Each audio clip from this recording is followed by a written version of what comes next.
एक बार की बात है, शाम का धुंधलका धीरे धीरे धरती पर उतर रहा था। फतेहपुर सीकरी के बाहर एक शांत झील थी, जिसकी सतह पर हल्की धुंध तैर रही थी। उसी झील में बादशाह अकबर और उनके प्रिय मंत्री बीरबल तैरने का आनंद ले रहे थे। वातावरण इतना शांत था कि पानी की हर लहर जैसे कोई रहस्य कह रही हो। अकबर हंसते हुए बोले, बीरबल, आज तो मन बहुत प्रसन्न है।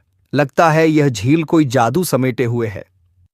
बीरबल मुस्कुराए, जहां पनाह, हर शांत जगह के पीछे कोई न कोई रहस्य छिपा होता है, बस उसे पहचानने की दृष्टि चाहिए।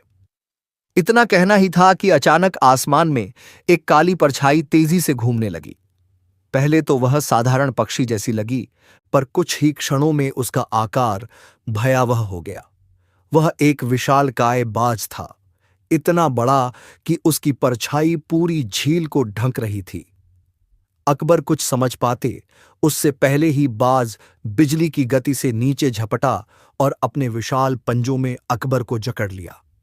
एक चीख हवा में गूंजी और अगले ही पल बाज अकबर को लेकर आकाश की ओर उड़ चला।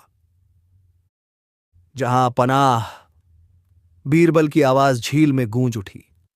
कुछ क्षणों के लिए समय जैसे थम गया। बीरबल ने ऊपर देखा। बाज अकबर को लेकर दूर होता जा रहा था, लेकिन बीरबल की आंखों में डर नहीं, बल्कि गहरी सोच थी। उन्होंने तुरंत पानी से बाहर निकलकर चारों ओर नजर दौड़ाई। झील के किनारे कुछ अजीब निशान बने हुए थे, जैसे किसी भारी वस्तु को बार बार घसीटा गया हो। बीरबल ने उन निशानों को ध्यान से देखा और बुदबुदाए, यह कोई साधारण बाज नहीं हो सकता। तभी उन्हें याद आया, कुछ दिनों पहले एक साधु ने दरबार में चेतावनी दी थी। इस राज्य में एक मायावी शक्ति सक्रिय है, जो रूप बदलकर लोगों को भ्रमित करती है। बीरबल के दिमाग में जैसे बिजली कौंधी। यह बाज नहीं, कोई छलावा है। उन्होंने तुरंत अपने कपड़े बदले और उन निशानों का पीछा करते हुए जंगल की ओर बढ़ गए। रास्ता घना और डरावना होता जा रहा था। हवा में अजीब सी सिहरन थी और पेड़ों की परछाइयां जैसे जीवित होकर हिल रही थीं। कुछ दूर जाने पर उन्हें एक पुरानी गुफा दिखाई दी, जिसके द्वार पर काले धुएं के निशान थे। बीरबल सावधानी से भीतर प्रवेश कर गए। गुफा के अंदर का दृश्य भयावह था। दीवारों पर अजीब चिन्ह बने थे और बीच में एक विशाल पिंजरा रखा था। उसी पिंजरे में अकबर बेहोश पड़े थे। उनके ऊपर वही विशाल बाज बैठा था, लेकिन अब उसका रूप बदलने लगा था। धीरे धीरे वह बाज एक मनुष्य का रूप लेने लगा, एक काला जादूगर। तो तुम आ ही गए बीरबल, उसकी आवाज गूंजी। मैं जानता था कि तुम यहां तक पहुंच जाओगे, बीरबल ने शांत स्वर में कहा।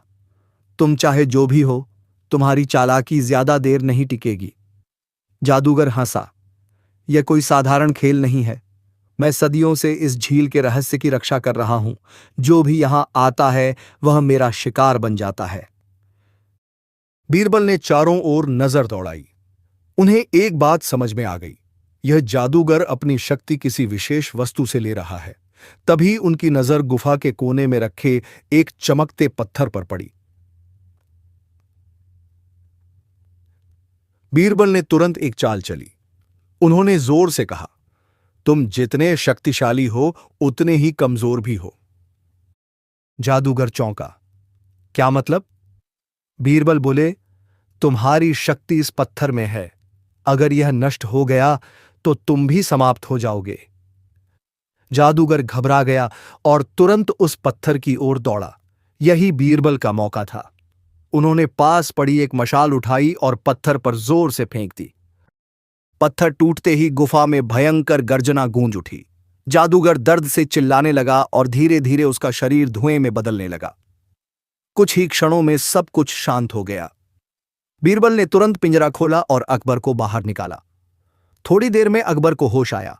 उन्होंने चारों ओर देखा और हैरान होकर बोले, यह सब क्या हुआ? बीरबल मुस्कुराए, जहां पनाह, वह बाज नहीं था, एक रहस्य था जिसे अब हमने खत्म कर दिया है। अकबर ने गहरी सांस ली और बोले, बीरबल, तुम्हारी बुद्धिमानी ने आज फिर मेरी जान बचा ली। झील के पास लौटते समय हवा अब पहले जैसी शांत थी, लेकिन उसमें एक नई कहानी की गूंज थी, एक ऐसा रहस्य जो हमेशा के लिए दफन हो चुका था।